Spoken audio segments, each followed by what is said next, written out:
We hope the landlord and tenant tribunal realized, and Judge Jim McMaster, that ordering someone homeless in the middle of January for doing what I am doing right now, taking a video, is despicable, especially since that individual is in a dispute with those who filed their application.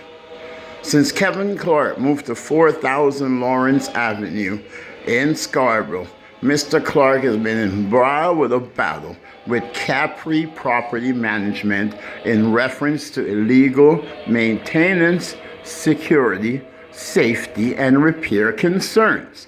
That can be confirmed by the City of Toronto, who was filed anywhere from 15 to 20 orders against CAPREIT Property Management out of complaints filed by Kevin Clarke. Those complaints were successful due to photos and videos Kevin Clarke supplied to the City of Toronto. So when this case was brought to light, the judge's first response should be, hold it, this guy filed complaints with you and you're concerned about him taking videos and photos. There's no concern about that. Now, the judge evicted Mr. Clarke, sensing that there is privacy issue, because Mr. Clarke went into the office of CAPREIT Property Management to inquire about a court-ordered payment that they had neglected to pay and they were looking to evade. Mr. Clarke was told on the 26th of September to go to the office. When Mr. Clarke went to the office, he was told they have to contact their lawyers. A videotape has been provided to you that shows Mr. Clarke returning on the 27th to the office. So the 26th and the 27th is the basis of the application by CAPREIT Property Management. The first problem we have with that is that CAPREIT filed a case on the 4th of October, stating Mr. Clarke had breached the agreement on September 29th by not removing a YouTube video.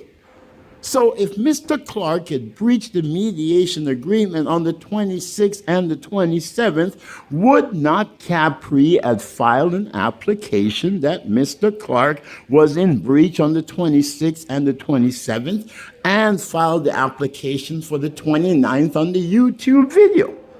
That question must be asked, why wasn't that done? Because on the 27th, you have been provided with a video with Mr. Clarke and CAPREIT's lawyer that state Mr. Clarke acknowledging he went into the office. CAPREIT lawyer said he was not supposed to, but Mr. Clarke stated it was for a legal matter to get in contact with you to inquire about receiving a payment. On the 28th, you have a video of Mr. Clarke receiving that payment.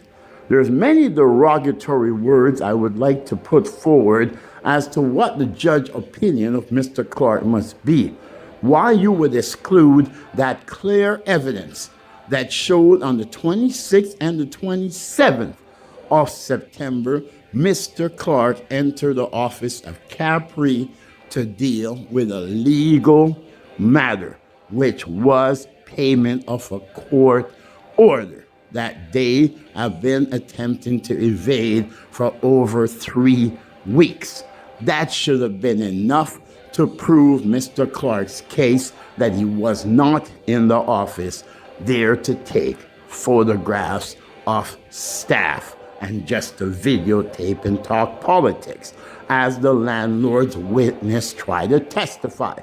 The landlord's witness also testified that they lost 3 prospective tenants. So if you lost 3 prospective tenants on the 26th and 27th of September and you're filing an application October 4th, why would you not file that application at the same time? Because CAPREIT knew there was no breach, knew that Mr. Clarke went to inquire about a legal matter, and in turn, on the 28th, CAPREIT made that payment. This case should have been dismissed automatically.